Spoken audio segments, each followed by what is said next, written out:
नमस्कार, मैं हूं प्रवीण दुबे। क्या कांग्रेस के बड़े पेड़ों के लगातार गिरने से जो पौधे हैं उनके मन में बड़ा वटवृक्ष बनने की इच्छाएं हिलोरे मारने लगी हैं? क्या बड़े नेताओं के जाने से युवाओं के मन में लड्डू फूट रहे हैं? पार्टी का जो हो सो हो, अपना पहले ठीक ठाक हो जाए, ये भाव है क्या? ये हमारा आरोप नहीं है, बल्कि पिछले कुछ एक दिनों से कांग्रेस की नई पीढ़ी की नेताओं के बयानों को पिरोकर यदि कोई माला बनाई जाए तो गंध कुछ इसी तरह की आ रही है। कांग्रेस के मंडला से उम्मीदवार ओमकार मरकाम दिग्विजय सिंह के समर्थन में कुछ ऐसे आए कि वार्तालाप का सामान्य शिष्टाचार ही भूल गए। अपने से उम्र, कद, पद, रुतबे सभी में बहुत ऊंचे स्थान पर बैठे केंद्रीय गृह मंत्री अमित शाह के लिए आपत्तिजनक टिप्पणी कर दी। ओमकार जानते होंगे बखूबी कि वे सिर्फ बोलकर क्षणिक ताली ही बजवा सकते हैं। असल में उनकी पार्टी का भी अभी कोई नेता ऐसा नहीं है जो प्रबंधन या किसी भी मामले में अमित शाह के मुकाबिल खड़ा हो सके। कांग्रेस अध्यक्ष जीतू पटवारी ने फौरन ओमकार के बयान का सांकेतिक खंडन भी किया। नेता प्रतिपक्ष उमंग सिंगार भी उद्घोष के साथ सफाई दे रहे हैं कि वे बीजेपी में नहीं जाएंगे, चाहे कितने ही डोरे उन पर डाल लिए जाएं। अनूपपुर जिले के कोतमा विधायक सुनील सराफ आज कांग्रेस पार्टी में जो बोले कि 50 साल से ज्यादा उम्र के नेता कुंडली मारकर बैठे हैं, युवाओं को आगे आने नहीं देते हैं। इन नेताओं को टिकट चाहिए, मंत्री पद चाहिए, सब कुछ इन नेताओं को चाहिए। जब ये लोग जाएंगे तभी तो नई ऊर्जा यानी युवा आगे आएंगे। तो आज बात करेंगे इसी मसले की कि क्या कांग्रेस के ये अगली पीढ़ी के नेता चुनाव के बाद संगठन में बदलाव की आहट देखकर अपनी प्रतीकात्मक दावेदारी अभी से कर रहे हैं? इन बयानों से वोट मिल भी सकते हैं क्या, या ये सिर्फ आकाओं की नजर में आने वाला ध्यानाकर्षण है? बहुत सारे ऐसे सवाल जिन्हें लेकर जाएंगे खास पैनल के पास और कहेंगे जवाब तो देना होगा, लेकिन रस्मन सबसे पहले आपको दिखाते हैं एक रिपोर्ट, देखिए। कांग्रेस की बंद होती दुकान की खाली कुर्सियों पर बचे हुए युवाओं में कब्जे की होड़ मची हुई। इसके लिए कई तरह के ध्यानाकर्षण आ रहे। कांग्रेस के मंडला से लोकसभा के उम्मीदवार और कांग्रेस सरकार में मंत्री रह चुके ओमकार मरकाम का एक बयान सोशल मीडिया में वायरल हो रहा है। वो आए थे राजगढ़ से उम्मीदवार वरिष्ठ नेता दिग्विजय सिंह के समर्थन में सभा करने। पिछले दिनों केंद्रीय गृह मंत्री और बीजेपी के वरिष्ठ नेता अमित शाह ने दिग्विजय सिंह के लिए एक शेर की जो आखिरी लाइन पढ़ी थी उसका जवाब देते देते या फिर अपने आका दिग्विजय सिंह को खुश करने, जो भी वजह रही हो, उन्होंने जो कहा वो बेहद आपत्तिजनक था। अपने से उम्र, कद, पद, ओहदे सब में बहुत बड़े अमित शाह के लिए जो उन्होंने कहा, पहले उसे सुनाते। उसकी हिम्मत कैसे हुई कि आपके घर में आकर के वो ये बोले कि जनाजा निकाल दे? मैं तो राजा साहब आपके गंभीरता के लिए आपको धन्यवाद देता हूँ। हमारे इधर अगर इस तरह से बयान देता तो हम तो टूट जाते। ओमकार ने जो कहा जानते हैं, उसे अमल में लाना उनकी पूरी पीढ़ी के बूते की बात नहीं है, लेकिन उन्हें तो दिग्विजय सिंह को खुश करना था, उसके मायने भी हैं। ओमकार कांग्रेस में कमलनाथ खेमे के नहीं है, मौजूदा अध्यक्ष जीतू पटवारी और नेता प्रतिपक्ष उमंग सिंगार के भी करीबी नहीं, बल्कि एक तरह से प्रतिस्पर्धी। जानते हैं कि दिग्विजय सिंह की खुशामद यदि ठीक से हो गई तो शायद चुनाव बाद कोई बड़ी भूमिका के लिए वजनदार प्रस्तावक उन्हें रेडीमेड मिल जाएगा। कांग्रेस के प्रदेश अध्यक्ष जीतू पटवारी ने फौरन ओमकार के बयान का सांकेतिक खंडन भी किया। बहरहाल यूं तो बीजेपी भी जानती है कि अमित शाह और ओमकार का भला क्या मुकाबला, फिर भी चूंकि उन्होंने बोला आपत्तिजनक तो बीजेपी की तल्ख टिप्पणी आनी ही थी, सो आई। ओमकार सिंह मरकाम कह रहे हैं कि जो बयान अमित शाह ने दिया था, मैंने कहा हिंसा का कांग्रेस से कोई वास्ता नहीं। मैंने कहा हिंसा का कांग्रेस से कोई वास्ता नहीं। घृणा, द्वेष, ईर्ष्या ये सब कांग्रेसियों के डीएनए में है और उसी डीएनए का परिचय कांग्रेस के विधायक मरकाम ने दिया है। वो देश के गृह मंत्री हैं, उनके लिए इस तरह की शब्दावली ये 140 करोड़ जनता का अपमान है। इसका बदला इन चुनावों में सही में आशिक का जनाजा जोर और शोर से निकाल के जनता अवश्य ली। कांग्रेस में बड़े पेड़ लगातार गिर रहे हैं तो जो नए पौधे हैं उनके अंदर शायद वटवृक्ष बनने की अभिलाषाएं हिलोरे मार रही हैं। आज नेता प्रतिपक्ष उमंग सिंगार का भी एक बयान आया जिसमें इस तरह के भाव हैं कि वे कांग्रेस छोड़कर कहीं नहीं जाएंगे, चाहे बीजेपी कितने ही डोरे डाल ले। कहीं ये सब कुछ चुनाव बाद की फील्डिंग तो नहीं कि यदि आकलन के अनुरूप ही कांग्रेस का प्रदर्शन रहा तो जीतू का विकल्प तलाशा जाएगा और इनमें से ही किसी को अपनी संभावनाएं नजर आ रही होंगी। Bureau report, BSTV। तो उन खास मेहमानों का सबसे पहले आपसे तारुफ करा दूं जिनके साथ हम चर्चा को आगे बढ़ाएंगे। स्टूडियो में हमारे साथ हैं अजय सिंह यादव, बीजेपी के विद्वान ऊर्जावान प्रवक्ता हैं। अजय जी का बहुत स्वागत। और हमारे साथ जुड़े हुए स्वदेश शर्मा, कांग्रेस के विद्वान ऊर्जावान प्रवक्ता हैं, वरिष्ठ नेता भी हैं। स्वदेश जी का भी बहुत बहुत स्वागत है। और तीसरे मेहमान हैं सुरेश शर्मा, वरिष्ठ पत्रकार हैं, बहुत अच्छे राजनीतिक विश्लेषक हैं। सुरेश जी का भी बहुत बहुत स्वागत है। जाहिर बात है कि शुरुआत तो आज स्वदेश जी से ही करनी पड़ेगी। स्वदेश जी, कैसे देखते हैं आप इन सब बयानों को? इत्तेफाक रखते हैं या नहीं, या फिर जो इस तरह से मतलब कद से बाहर, पद से बाहर, रुतबे से बाहर लोगों को टारगेट करना ठीक लगता है आपको? और इस शब्दावली में देखिए प्रवीण जी, वैसे तो मैं ग्वालियर चंबल से आता हूं, जहां टिट फॉर टिट की भाषा को समझा जाता है, लेकिन हम राजनीति में हैं तो हम सार्वजनिक जीवन में हैं, हम स्वच्छता का ध्यान रखें, शब्दों का, शब्दावली का ध्यान रखें। भले ही माननीय प्रधानमंत्री महोदय 50,000 की गर्लफ्रेंड बोलते रहें, कांग्रेस की विधवा बोलते रहें, वो उन्हें जायज़ है, उनको संस्कार हो सकते हैं, वो कुछ भी बोलें। या माननीय गृह मंत्री जी जनाजे निकालें, कुछ भी बोलें, वो उनका संस्कार है। लेकिन हमारा संस्कार ये नहीं है कि उनके जैसा हम बोलें। मैं समझता हूँ जिसने भी ये बोला वो उसकी अपने संस्कार हो सकते हैं, लेकिन ये बात जरूर कहूँगा कि माननीय गृह मंत्री जी, आप बहुत बड़े ओहदे पर हैं, प्रधानमंत्री के बाद सेकंड पायदान पर हैं, आपको अपनी शब्दावली पर ध्यान तो देना चाहिए था। अजय जी जवाब।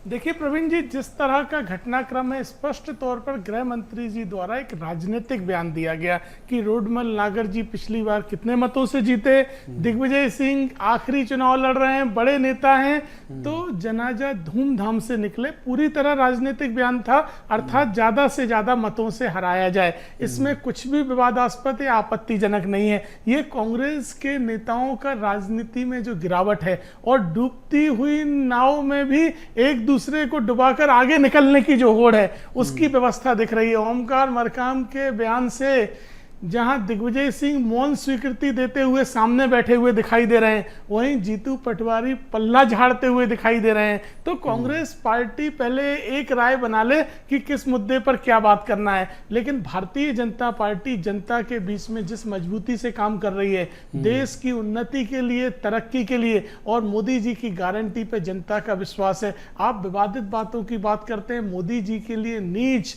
चाय वाला जैसे क्या क्या शब्द कांग्रेस के नेताओं ने नहीं बोले, उसके बाद भी जनता का विश्वास भारतीय जनता पार्टी और मोदी जी के साथ है। चुनाव में कांग्रेस पार्टी हार रही है। 4 जून वो तारीख होगी जिस दिन कांग्रेस की ढोल की पोल खुल जाएगी। इसलिए कांग्रेस के नेता पूरी तरह से दिवालियेपन का परिचय दे रहे हैं, और ये बयान उनके उसी दिवालियेपन को दिखाते हैं। सुरेश शर्मा जी को इन करते हैं। सुरेश शर्मा जी, फिदवी लाहौरी का एक शेर की आखिरी लाइन पढ़ी थी अमित शाह जी ने, मैं के चल साथ के हसरते दिले मरहूम से निकले, और आखिरी लाइन पढ़ी थी कि आशिक का जनाजा है बड़ी धूम से निकले।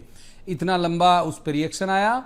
और ओमकार मरकाम, आपको लगता है कि उनका कद इस स्तर का है कि वो ऐसी टिप्पणी करें कि कूट दिए जाते हैं हमारे यहाँ होते? तो मुझे बड़ी तकलीफ होती है कि राजनेता बेलगाम हो गए और ऐसी स्थिति कर रहे हैं जो सीमा से बाहर के बयान हैं वो बयान दिए जा रहे हैं। यदि होम मिनिस्टर के बारे में इस प्रकार के शब्दों का इस्तेमाल किया जा सकता है तो सामान्य व्यक्ति की क्या स्थिति रहती हो? सामान्य व्यक्ति कूट दिया तो जाता होगा फिर। वो तो कहने की जरूरत ही नहीं, बयान ही नहीं दिया जाता होगा। लेकिन दिग्विजय सिंह जी को लेकर के मुझे एक टिप्पणी करना है। ये सब कांग्रेस के हमारे मित्र जो हैं, स्वदेश तो हमारे छोटे भाई हैं, ये दिग्विजय सिंह को जनाजे से क्यों जोड़ रहे हैं? उनका क्या लेना देना? वो तो हिंदू है, वो तो सनातनी है, उनका जनाजे से उनका क्या लेना देना? यदि जनाजे से उनका लेना देना नहीं है तो ये जनाजा शब्द उन पर फिट ही नहीं होता, इसलिए वो शेरो शायरी वाला मानना चाहिए। और यदि उनको ये जनाजे से जोड़ रहे हैं तो फिर ये दुर्भाग्यपूर्ण है कि देश को वो फिर सनातनी कहते हुए क्यों घूम रहे हैं। तो ये सारी बातें बड़ी विरोधाभासी हैं, कुछ जरा इनके बारे में अलग से विचार करना चाहिए। लेकिन ये बात सच है, चाहे प्रधानमंत्री जी का शब्द अभी स्वदेश जी ने उल्लेख किया वो हो या आज का ये शब्द हो, इसके बीच के जितने भी शब्द हैं वो राजनेताओं की डिक्शनरी से बाहर होना चाहिए, क्योंकि राजनेता जो है वो एक बड़ा उनका जिम्मेदारी है। मैंने अर्जुन सिंह जी से पूछा था, मैं बार बार इसका उल्लेख करता हूँ कि एक जमाना था जब हम लोग नेताओं को आदर्श मानते थे, नेहरू जी को मानते थे, अटल जी को मानते थे, लेकिन आज क्या हो गया कि कोई नेता, एक भी नेता आदर्श के लायक नहीं है। उन्होंने निश्चित रूप से मुझे कोई जवाब नहीं दिया, लेकिन बाद में जब मैं सोचता रहा तो मुझे समझ में आया कि अटल बिहारी वाजपेयी तक लोग देश के नेता होते थे। अटल जी देश के नेता थे, इंदिरा जी देश की नेता थी, महात्मा गांधी जी, जवाहरलाल नेहरू जी की तो बात ही छोड़ दीजिए। आज जो है कोई भी नेता को उठा के देख लीजिए, वो कहते हैं ये कांग्रेस का नेता है, ये भाजपा का नेता है, ये फला का नेता, कोई देश का नेता नहीं है। और तो और स्थिति देखिए आप, बोलिए साहब कहाँ के, बोलिए महाकौशल के छत्रप हैं, ये कहाँ के, ये इंदौर के छत्रप हैं। मैंने कोई पार्टी का इलाकाई नेता नेता है, नहीं बचा, यानी देश का भी नेता नहीं बचा, इलाकाई नेता हैं आप ये कह रहे हैं कि अब तो देश के नहीं बल्कि इलाकाई हो नेता गए। हो गए आप। इसलिए यदि इसी तरह से भाषा की गिरावट, इसी तरह से झूठ के आरोपों की बातें, इसी तरह से मुद्दों का नीचे गिरा देना, तो ये तात्कालिक लाभ से किसी थोड़ा बहुत फ्लोटिंग बोट मिल सकता है, लेकिन ये कोई आप भविष्य के लिए बेहतरीन राजनीति का उल्लेख कर रहे हैं। आज मैंने कॉलम लिखा है, आपने पढ़ा होगा, मैंने ये कहा क्या आवश्यकता थी इंदौर जैसा जिसमें 8-9 बार से लगातार जीत गए थे, क्या आवश्यकता थी आपको इस तरह से नामांकन वापस कराने की?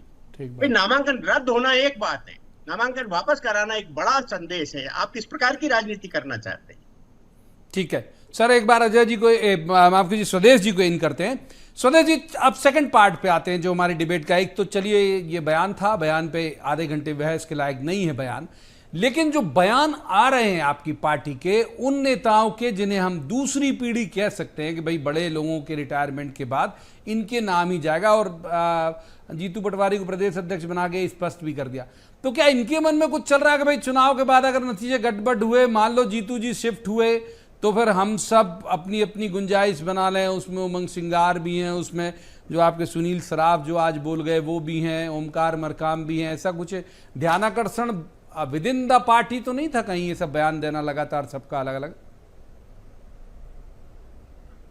प्रवीण जी, आप तो विद्वान पत्रकार हैं, आप इस बात को समझते हैं। राजनीति एक जन सेवा है, और जन सेवा का मतलब राजनीति का, और राजनेता चाहे सांसद हो, विधायक हो, या मंत्री हो, या मुख्यमंत्री हो, या प्रधानमंत्री हो, वो जनसेवक कहलाया जाता है। जनसेवक का अर्थ होता है जनता का नौकर। हम अपने नौकर को सेवक ही तो कहेंगे, जनता का नौकर। जब ऐसा भाव अंदर रहेगा तो निश्चित रूप से आदमी ऑनेस्टली, ईमानदारी से काम करेगा। हाँ, महत्वाकांक्षा तो होनी चाहिए कि जो जितना काम करता है, जितना इसका पैमाना है, जितना इसका एरिया है, जितने और उस पर काम कर सकता है उसे काम करना चाहिए। लेकिन महत्वाकांक्षा का मतलब ये नहीं है कि अति महत्वाकांक्षा आप रखिए। अब जैसे मैं कांग्रेस का प्रवक्ता हूँ, अब मैं महत्वाकांक्षा, अति महत्वाकांक्षा करने लगूँ तो ये मैं समझ लूँ ये गलत है। क्यों ब्राह्मण प्रदेश अध्यक्ष हो सकता है? हाँ, ये बात बीजेपी ने दिया ना भाई ब्राह्मण प्रदेश अध्यक्ष, तो स्वदेश शर्मा भी प्रदेश अध्यक्ष हो सकते हैं कांग्रेस के। नहीं, आपका मानना अपनी जगह, आपका विचार हो सकता है, आपकी भावनाएं हो सकती है, लेकिन मुझे ये पता है कि मैं इसके काबिल नहीं हूँ। लेकिन हाँ, इतना जरूर है कि महत्वाकांक्षा तो हर व्यक्ति के उस मन में रहना चाहिए। उसी से तो आदमी आगे बढ़ता है और उसको प्रेरणा मिलती है और अधिक कार्य करने की। अगर महत्वाकांक्षा नहीं होगी तो कार्य कैसे करेगा? हाँ, इतना जरूर कहूँगा मैं कि ना तो अभी जीतू पटवारी जी को हटाया जा रहा है, ना कोई दूसरा प्रदेश अध्यक्ष बन रहा है। ये इनके अपने अपने बयान किस किस तरीके से दिए हैं वो तो उसका जवाब तो वही दे सकेंगे। हाँ, इतना मैं जरूर कहूंगा कि आज जो नई पीढ़ी में जो ऊर्जा मिली है, जो रौनक आई है, इससे सीनियर हमारे कुछ खपा से जरूर हो सकते हैं, पार्टी छोड़ के जरूर जा सकते, चले गए बेचारे, लेकिन नए लोगों में जो ऊर्जा आई है, ये ऊर्जा आने वाले समय के लिए कल का सूर यही होंगे और कल का भविष्य यही होंगे। इनको इन कर लेते हैं, अजय जी को इन कर लेते हैं स्टूडियो में आज हमारे साथ। अजय जी, ये क्या है कि बड़े बड़े लोग जो आप ले जा रहे हो, शब्दशः नहीं, स्वदेश जी की बात को डिकोड कर रहा हूँ और मेरी समझ से वो सहमत भी होंगे कि यही भाव था उनका। ये जो बड़े बड़े लोग आप ले जा रहे हो उससे बहुत नुकसान होगा नहीं, वो नया पावर हाउस उनके आप बनते जा रहा है। तो ये सब ऊर्जा ही है जो इस तरह से रिफ्लेक्ट होते हुए आपको दिख रही है आज दिन के 3-4-5 बयानों के संदर्भ में मैं कह रहा हूँ।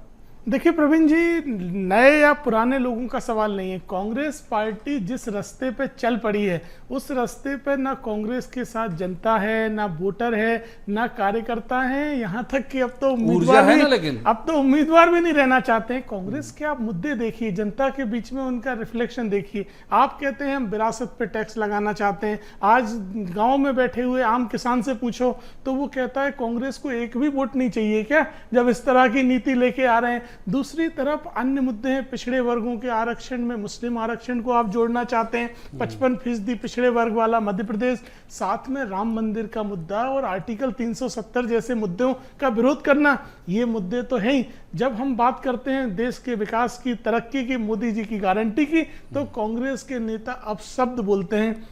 और मुद्दों को भटकाने की कोशिश करते हैं। रामनिवास रावत जी जैसे बड़े नेताओं को, सुरेश पचौरी जी जैसे बड़े नेताओं को अपना जीवन देने के बाद कांग्रेस छोड़ने जैसा कठिन निर्णय लेना पड़ा, और कांग्रेस के नेता इस पे चिंतन करने के लिए तैयार नहीं है। वो कह रहे हैं बहुत अच्छा हो रहा है, हमारे लिए तो रास्ता खुल रहा है। तो इस तरह की पार्टी का कभी भला नहीं हो सकता है। आपको चिंतन करने की जरूरत है। आप जब चिंतन नहीं कर रहे हैं तो कांग्रेस पार्टी अप्रासंगिक होती जा रही है, और आप देखेंगे इस चुनाव में कांग्रेस पार्टी उस स्तर पे पहुंच जाएगी जो कभी कल्पना भी नहीं की गई होगी। कांग्रेस पार्टी मुद्दों से भटक गई है, जनता को कनेक्ट नहीं कर पा रही है। राहुल गांधी, दिग्विजय सिंह, इनके बाहर पार्टी निकल नहीं पा रही है। ना नेताओं को मौका मिल रहा है और ना नई पीढ़ी को मौका मिल रहा है। नई पीढ़ी में केवल और केवल परिवारवाद से जुड़े हुए नेताओं के अलावा किसी नए नौजवान नेता के लिए भी कोई जगह नहीं है। अब सुरेश जी को इन करते हैं। सुरेश जी, आप इस पूरे मसले को कैसे देखते हैं? लगातार जो पतझड़ हो रही है और उसके बावजूद यदि न केवल इनकी स्टेट की लीडरशिप बल्कि सेंट्रल लीडरशिप हु केयर्स के भाव में है, तो क्या ये वाकई सब लोग नकारा थे? सुरेश पचौरी जी से लेके और रामनिवास रावत जी से लेके और पूरे जिलाध्यक्ष और कई सारे मेयर, ये क्या बिल्कुल नकारे ही थे क्या ये लोग? 2 MLA चले गए अब तक तो। मुझे ये लगता है कि ये बचाव के लिए कहे जाने वाले शब्द हैं, और इससे बचाव हो रहा कि नहीं हो रहा ये एक दूसरी बात है। अब 2 बातों को देखिए कि कांग्रेस के लोग 2 बातें बोल रहे हैं। पहला तो आपने शब्द इस्तेमाल कर दिया कि नकारा लोग हैं, अयोग्य लोग हैं। दूसरा वो कह रहे हैं कि ये खरीद बिक्री वाले हैं, व्यापार व्यवसाय में हल्का काम कर रहे थे, इसलिए इनको दबाव डाल करके लेके चले गए। इसका मतलब ये हो गया कि कांग्रेस में किस प्रकार के लोग भरे थे, या तो नकारा लोग भरे थे या बेईमान और भ्रष्ट लोग भरे थे जो छोड़ करके जा रहे हैं। क्या संदेश देना चाहते हो ऐसा कह करके? एक बात मैं आपको और बताऊं, मैं शायद एक बात से थोड़ी सी इत्तेफाक रखने जैसी बात कह रहा हूं कि ये इनका था फूल सिंह बरैया का एक स्टेटमेंट मैंने अभी सुना था। उन्होंने कहा कि कांग्रेस जो है वो काले नाग की तरह है, केचुली छोड़ रही है, और केचली के अंदर यदि शक्ति अर्जित करेगी तो केचली के कारण वो शक्ति अर्जित नहीं कर पाएगी। इसलिए जो है वो केचुली छोड़ करके और फिर शक्ति अर्जित करना चाहती।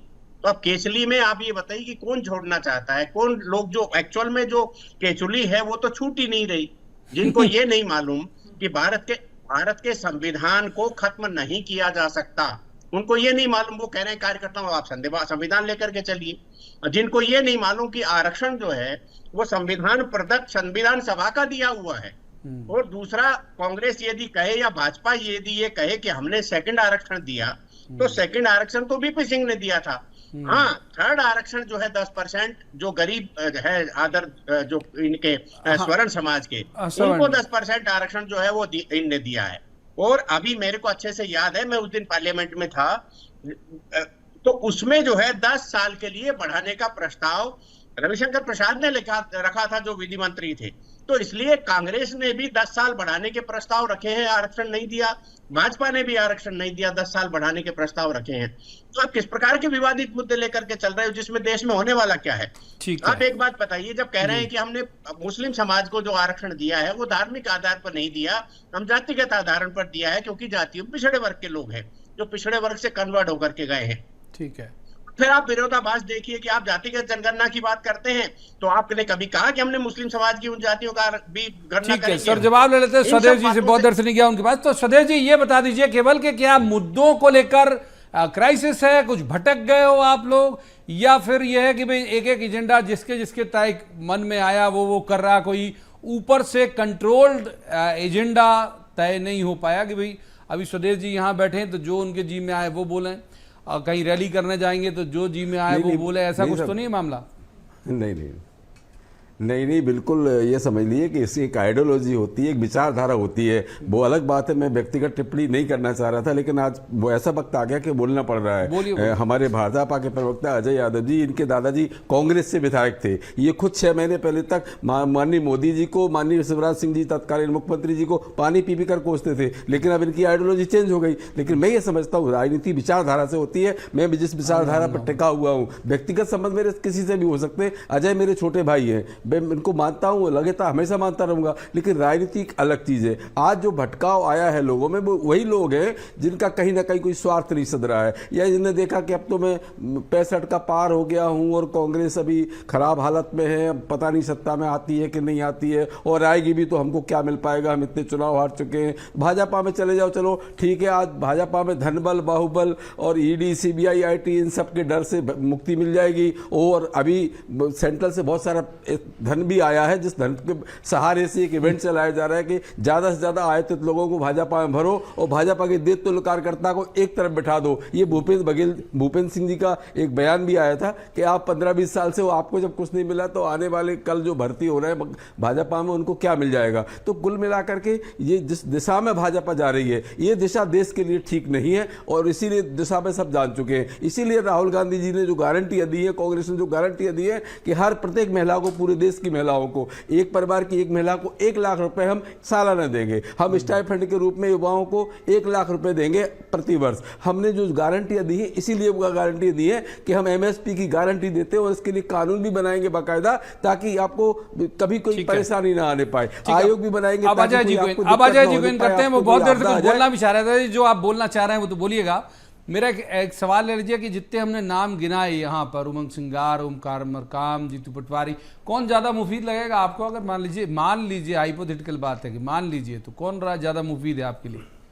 देखिए प्रवीण जी, ये तो कांग्रेस पार्टी का निर्णय होगा, वो स्वयं जिसको मुफीद जाने सो बनाए। लेकिन सुदेश जी ने जो गंभीर बात कही वो जरूर गंभीर है कि हम जैसे लोग कांग्रेस से बाहर क्यों आ जाते हैं। देखिए प्रवीण जी, जो पूर्णकालिक रूप से राजनीति करते हैं वो किम कर्तव्य विमूढ़ अवस्था में नहीं रह सकते हैं। अगर कांग्रेस पार्टी रीति नीति से भटक जाएगी, ये महात्मा गांधी, सरदार पटेल, मौलाना आजाद की कांग्रेस पार्टी नहीं रह गई है, ये राहुल गांधी की, दिग्विजय सिंह की कांग्रेस पार्टी हो गई है। तो इस पार्टी की रीति नीति में अब कोई भी व्यक्ति जो समाज की सेवा करने, देखिए मैं, कमलनाथ जी तो स्वयं बाहर हो गए, छिंदवाड़ा के चुनाव के बाद वो गायब है, उनका आता पता नहीं है ना, ये पता कि वो दिल्ली में है कि भोपाल में है कि दुबई चले गए। कांग्रेस पार्टी अब पूरी तरह रास्ते से भटक गई है, और सिद्धांतों की राजनीति होती है, पार्टी नाम से नहीं चल सकती है, उसको चलाने वाले नेता अगर जनता के जुड़े हुए मुद्दों के साथ नहीं है, भगवान राम का विरोध करने वाली पार्टी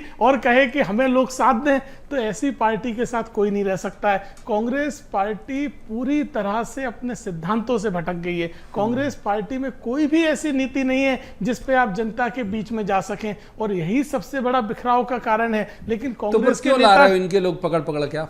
देखिए, भारतीय जनता पार्टी का स्पष्ट कहना है कि जो भी हमारी रीति नीति और विचारों के साथ सहमत होकर, राष्ट्रवाद की भावनाओं से प्रभावित होकर भारतीय जनता पार्टी में शामिल होते हैं, उनका स्वागत है, और आगे भी ये परंपरा चलती रहेगी। सुरेश जी, जो बात मैं आपसे कह रहा था कि क्या ये अब जो नई पीढ़ी है, जो आप फिर मूल विषय पे आते हैं, उसकी महत्वाकांक्षा कांग्रेस के नेताओं की इतनी इस सीमा तक हिलोरे मार रहे हैं कि वो जाहिर है कि जब हम आप पर नतीजों का अनुमान लगा पा रहे हैं, पता नहीं सटीक होंगे या नहीं, कि हाँ भाई कांग्रेस की पोजीशन खराब होगी इस बार के लोकसभा इलेक्शन में एमपी के अंदर, तो आपको लगता है कि इसी वजह से इनको लग रहा है कि मान लीजिए कोई फेरबदल हुआ तो मैं ही बन जाऊं, प्रदेश अध्यक्ष बन जाऊं, पार्टी रहे जितनी बड़ी रहे, जितनी मजबूत रहे, लेकिन अपनी पोजीशन तो बनी रहे? नहीं, ये बात बिल्कुल सही है। हम सब लोग इस बात को लेकर के विचार करते हैं। मैं बिल्कुल अजय जी की तरह ये नहीं कहूंगा कि ये कांग्रेस का इंटर्न मामला है, क्योंकि दोनों ही पार्टियां हमारी हैं और हम दोनों की समीक्षा करते हैं। इसलिए कांग्रेस के अंदर भी यदि जीतू पटवारी जी के साथ एक पर्टिकुलरली भटकाव है, यदि वो उस मामले को सेट कर लेंगे, तो मुझे नहीं लगता कि उनमें कोई बहुत कमी है। उनके अंदर अभी बचपने वाला जो व्यवहार है ना, वो उनका हटा नहीं है। वो अध्यक्ष बन गए हैं, बहुत बड़े आदमी बन गए हैं वो, तो उनको बहुत बड़े आदमी बन करके काम करना चाहिए। दूसरा क्या, एक बहुत गंभीर टिप्पणी मैं कर रहा हूँ, कांग्रेस के उन सब नेताओं को जिन्हें जनता रिजेक्ट कर चुकी है, उन्हें बिल्कुल, जो भाजपा के लिए आरोप लगता था ना कि उनको वो बना दिया है, तो वो बन करके बैठ जाए अब चुपचाप। उनको जनता ने तो जीतू जी को भी रिजेक्ट किया इस चुनाव। नहीं, रिजेक्ट, चुनाव हारना एक अलग विषय है। चुनाव हारना अलग विषय है। हाँ, खारिज नहीं किया दिग्विजय सिंह जी, नहीं, ये लोग खारिज हुए लोग हैं। इन्हें जो है वो मार्गदर्शक मंडल में बैठ जाना चाहिए, जैसे आडवाणी जी को और इनको बैठा दिया गया। इन्हें स्वयं आगे से पहल करना चाहिए, जवाब ले लेते, क्योंकि वास्तव में वास्तव में कांग्रेस जो है उसकी भी जरूरत इस देश को है, ऐसा नहीं है। स्वदेश जी, विचारधारा आपकी से जरूरत भटकी बहुत है देश को, विचारधारा से भटकी है, और ये कांग्रेस उम्मीद को आपको खत्म लगती नहीं है होना कि चाहिए। जीतू पटवारी और राहुल गांधी खींच के ले जाएंगे पार्टी को बहुत आगे, और ये बुजुर्ग जाते जाएं तो जाते जाएं, या फिर जो नहीं जाएं वो बैठ जाएं घर में खटिया में विश्राम करें? देखिए, हमेशा रात के बाद सुबह होती है और अब सुबह होने वाली है।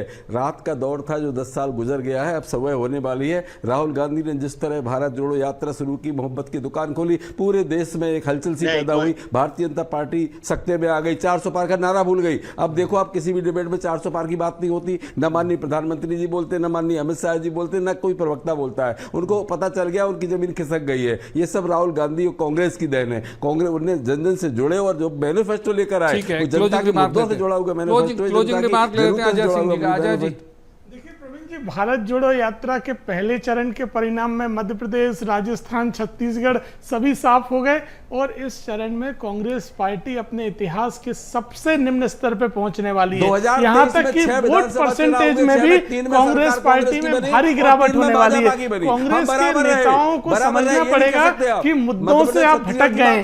केवल और केवल डिबेट में चिल्लाने से या फिर गृह मंत्री और प्रधानमंत्री को अपशब्द बोलने से आपकी वापसी नहीं हो पाएगी। जनता के बीच में जाने के लिए आपके पास मुद्दे ठीक है सर, माफ कीजिए, जनता आपकी नीतियों से खिलाफ है। आगे जाने का बहुत बहुत शुक्रिया। मुझे यहीं पर मजबूरी में करना पड़ेगा। तीनों मेहमानों का बहुत बहुत धन्यवाद इस चर्चा में शामिल होने के लिए। लेकिन मैं एक बात जाते जाते, सुरेश शर्मा जी बहुत वरिष्ठ पत्रकार हैं, उनसे सहमत हूं कि इसे अंत तो कतई नहीं माना जाना चाहिए, क्योंकि यदि क्षमता होगी कांग्रेस के युवाओं में तो वो वापसी भी कर सकते हैं। लेकिन ये होगी कैसी, वो राह बड़ी कठिन दिख रही है, और लोकसभा चुनाव में ही बहुत कुछ तय हो जाएगा कि इस लीडरशिप के होने के मायने क्या थे। आज की इस चर्चा में इतना ही।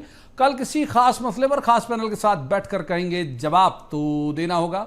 तब तक आप सिर्फ देखिए BSTV।